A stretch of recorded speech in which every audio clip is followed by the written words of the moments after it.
প্রায় 500 বছর পর খুঁজে পাওয়া গেল পর্তুগিজ জাহাজ বম জেসাস এর অস্তিত্ব।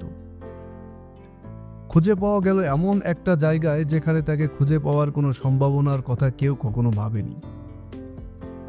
1533 সালে লিভসন থেকে যাত্রা করেছিল বম জেসাস, তারপর নিরুদ্দেশ হয়। আর এত বছর পর তার আবিষ্কার হয় নামিবিয়ার মরুভূমিতে। উপকূলের কাছে হীরা খনির অনুসন্ধান অভিযানের সময় নামিবিয়ার মরুভূমিতে খুঁজে পাওয়া গেছিল এই জাহাজের ধ্বংসাবশেষ।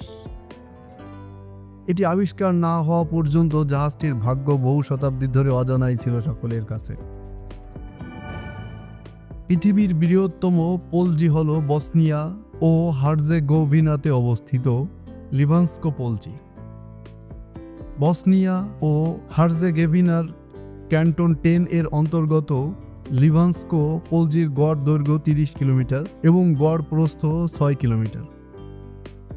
সমুদ্রপৃষ্ঠ থেকে 720 মিটার উচ্চতায় অবস্থিত লিভানস্কো পোলজির আয়তন 458.7 বর্গ কিলোমিটার। 2008 সালে লিভানস্কো পোলজি রামসার সাইটের মর্যাদা লাভ করে। আল নাসলা হল একটি প্রাকৃতিক শিলা গঠন যা সৌদি আরবের তাবুক প্রদেশে অবস্থিত। এই শিলা গঠনটি উত্তর পশ্চিম সৌদি আরবের তাইমা মরুদ্যান শহর থেকে দক্ষিণে 50 কিলোমিটার দূরে অবস্থিত। আরবি শব্দ আল নাসলা শব্দটির অর্থ হল বন্দি। প্রকৃতপক্ষে আল নাসলা হলো একটি সুবৃহৎ বেলে পাথর যা মাঝখানে উপর থেকে নিচ পর্যন্ত একটি সংকীর্ণ সোজা ও মসৃণ ফাঁকা দ্বারা দুই ভাগে বিভক্ত রয়েছে। আপনি কি শয়তানের চোখ সম্পর্কে জানেন? এই শয়তানের চোখ গোবি মরুভূমিতে অবস্থিত। এই কেন প্রসারণ হল গোবি মরুভূমিতে অবস্থিত একটি প্রাকৃতিক উষ্ণ প্রসারণ যা প্রশাসনিকভাবে চীনের কুইংহান প্রদেশের হাইজি এর অন্তর্গত। এই প্রসবন থেকে নির্গত জলে উচ্চমাত্রায় সালফার থাকে, যে কারণে এই প্রসবনের চারিপাশের ভূমি উর্বরভূমিতে পরিণত হয়েছে। এই প্রসবনের গভীরতা 647 মিটার। 10 মিটারের বেশি ব্যাসযুক্ত এই ডিম্বাকৃতি প্রসবনের চারিপাশ লালচে বাদামি সোনালি হলদে মতো দেখতে লাগে, যা প্রতি বছর অসংখ্য পর্যটককে আকর্ষিত করে।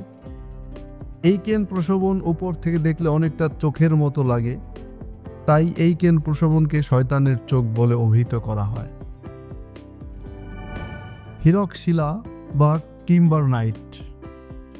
এই কিম্বারনাইট হলো এক প্রকার আগ্নেয় শিলা যা হীরক শিলা নামে পরিচিত এবং কিম্বারনাইট শিলাতে সর্বাধিক হীরক পাওয়া যায়। কিম্বারনাইট এক বিরল ধরনের পেরিডোটাইট। 1869 সালে দক্ষিণ আফ্রিকার কিম্বারলি শহরের নিকট স্টার অফ সাউথ আফ্রিকা নামে একটি 83.5 ক্যারেটের হীরক আবিষ্কৃত হয়।